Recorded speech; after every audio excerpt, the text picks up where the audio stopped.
Hello there. Today I want to take a look at a wine that is a classic from the sherry region, or certainly was probably in the 1970s.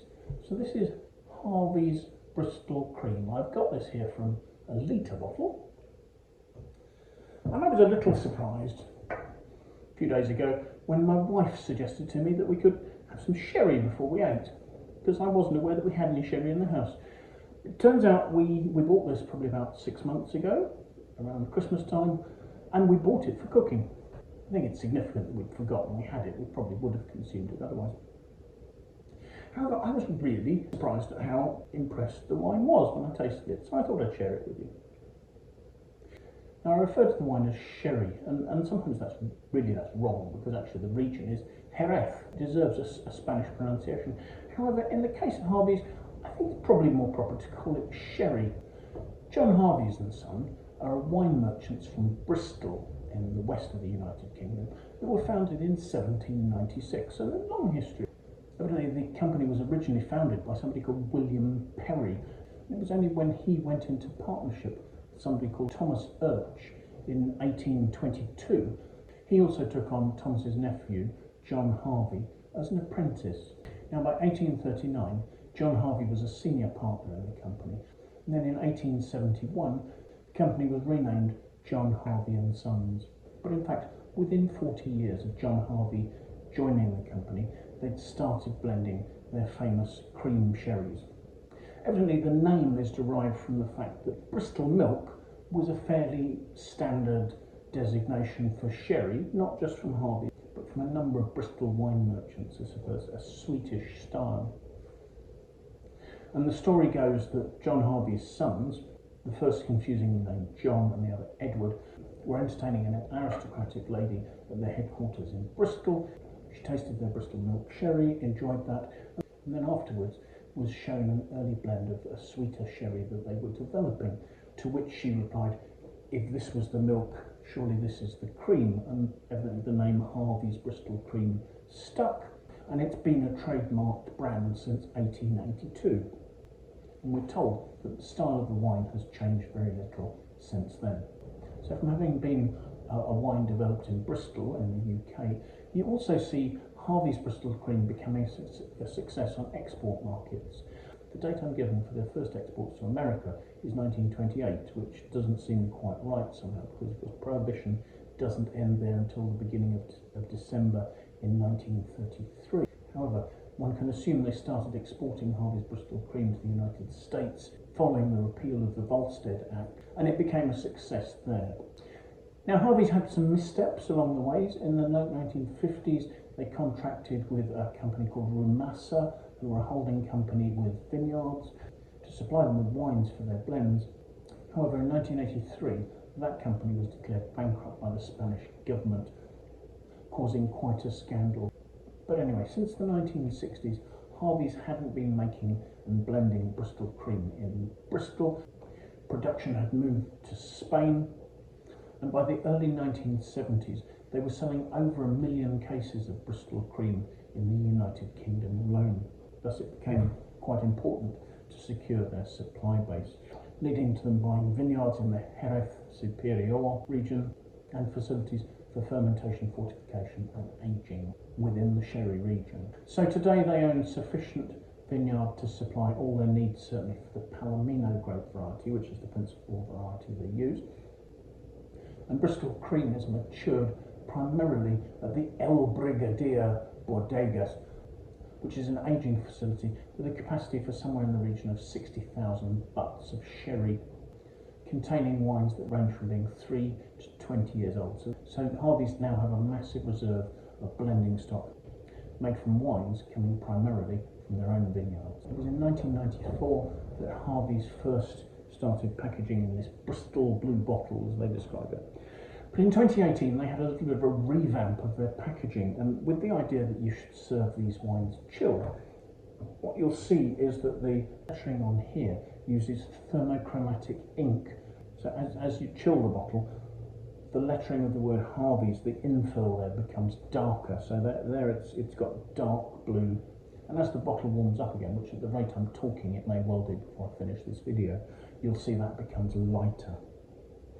In the early 2000s, Harveys went through a number of ownership changes. They were part of Allied Domecq.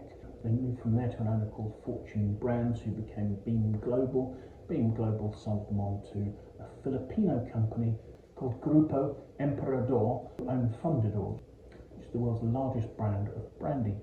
So I suppose production starts with harvest. We have Palomino grapes here coming from the Jerez Superior region, and then also they pick and dry Pedro Ximeinez grapes, which are made into a very sweet wine that becomes the sweetening portion of the blend for Bristol Cream. Palomino grapes will be fermented entirely to dry. That's not the case for Pedro Ximeinez. And then the wines are aged through a process of what are called soleras. Now, cream sherry is a blend not just of Oloroso, the darker, richer, fuller sherry, and Pedro Ximeinez used to sweeten it, but also includes a certain amount of both Fino and Amontillado. So it is a combination of almost all the major styles of sherry available. So the different styles will age differently. The lightest wines are fortified to a lower level to allow flor yeast to grow on the surface of them and to give them aldehydic salty characters as a Fino. The heaviest wines will become an Oloroso. They're fortified to a higher level to stop any fermentation. They'll age more slowly in a more oxidative way, probably at a higher temperature. They'll become darker coloured and they'll actually become more concentrated. And then halfway between those you'll have the Amontillado style, which is a style of wine that commences with flor growth in the barrels, but then the wine subsequently ages under oxidative conditions as well. And the period of aging before wine is taken from these different soleras will vary according to the quality required and the style desired as well. So a Fino will age probably for at least 3 years. An Oloroso style may age for up to 20 years. So once each blending portion has reached its desired age, wine is drawn from the solera to be used in a blend. Now the exact blend of Harvey's Bristol Cream is a secret, and I suspect to ensure consistency it probably varies slightly from year to year. But basically the Fino and the Amontillado are adding lightness and freshness. They're contributing subtle aromas and some sharpness that gives a wine its elegance, whereas the Oloroso will give weight, complexity, density and a mellow nature. This combination of sherry styles made from the Palomino grapes make up about 80% of the blend, with the remaining 20% being made from Pedro Ximeinez. Now the Pedro Ximeinez grapes are picked fully ripe, they're dried in the sun, and then a very rich wine is made that is further matured in a solera system and again will become more concentrated as it ages. The residual sugar, I understand, for Harvey's Bristol Cream is normally at about 130 grams per litre. And once the blending is concluded, there may be other processing going on, such as filtering, heat stabilisation, and they'll probably have to adjust the fortification to bring it to its 17.5% alcohol as stated on the label. So let's have a look at the wine, shall we? Firstly, the colour is an almost sort of mahogany note there. It's deeper than gold and it's richer than tawny. There almost seems to be a sort of a slightly reddish element there, although of course this is entirely made from white wine. Swirling it, the wine is chilled, so we see a little condensation on the inside of the glass. Certainly it's clinging to the glass very readily. There are some quite obvious tears being formed. So let's see what we make of the aroma, shall we?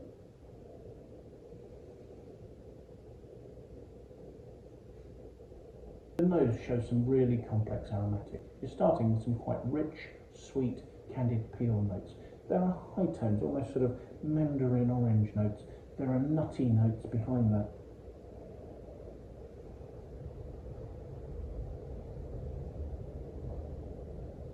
And there are hints of elegantly integrated wood, almost like a sort of a beautifully polished table or something like that.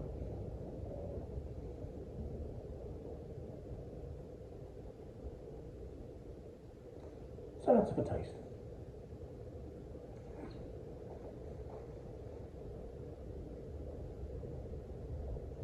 The wine's quite full-bodied. It's very sweet. The front of the mouth is a rounded sort of sultanery concentration and richness, but then also there's a freshness, and that freshness It's helping to show off some attractive gingery notes that become sort of slightly more dry and cedary notes. And then I'm sort of feeling a mouth-watering sensation there, where there's a little bit of bitterness combined with fresh acidity, and it's giving me marmalade notes, bits of candied peel, and the front of mouth richness of the fruit that sort of still has that quite rounded sultana note is balancing the 17.5% alcohol quite effectively. It's not producing an obvious burn at the back of my throat. It's allowing those fresh flavours to come through and stop the wine from being too sort of raisined and sultanaed and cloying. It actually has a freshness that lasts to the end and is giving us a fairly lively finish that's lasting quite well. The other thing I should note is that I said that we bought this 6 months ago. Almost certainly we opened this 6 months ago. So this is a wine that has been open and in a cupboard with at least a third of its volume gone. So you might not expect it to be in perfect condition, and yet this seems to be tasting really nicely at the moment. And that's worth thinking about if you're ever considering buying sweet wines in an on-trade venue. The fact that these are wines that maintain their condition very well over a period of time. Now, I looked at the Wine Searcher aggregated critic score for this wine, and that gave it just 87 out of 100, and I think there were 9 reviews there. And on the basis of what I'm tasting here, that seemed quite unfair to me. This may not be a popular style, but it is giving me a lot of what I would consider as quality, and I think that might have been unfairly marked down. I've got balance. The fact that the freshness is coming through and lifting the more subtle, complex aromas onto the finish, I think is a really nice touch. The alcohol's not dominating it, the length is good. There's a nice concentration here. While I'm happy to acknowledge that it may not be trendy, I think that's a really decent wine. I'll leave a link in the notes to the Wine Searcher webpage for this particular wine, and you can see if it's available near you and what its price is. But my guess is that you'll find that that's actually a pretty good price for the quality I perceive in it, at least. So thank you so much for joining us. I do hope you found the tasting of interest. If you have, do please press the like button. If you would like to watch more of these tastings, it would be fantastic if you could sign up and subscribe to my YouTube channel. It would be great to have your following, and you can also set yourself an alert that way and be notified every time I publish a new tasting. Any comments you've got, please pop those in the box below. I'd love to know what you think about the wines I'm looking at, the tastings I'm doing, and anything else related to that sort of thing. If you have any friends you think might be interested in seeing a tasting for some sherry, do please pass it on to them. I really appreciate your endorsement in that way. So thank you once again for joining us, and I do hope you'll manage to make some time. Come and join me for another tasting in the very near future. Till then, bye for now.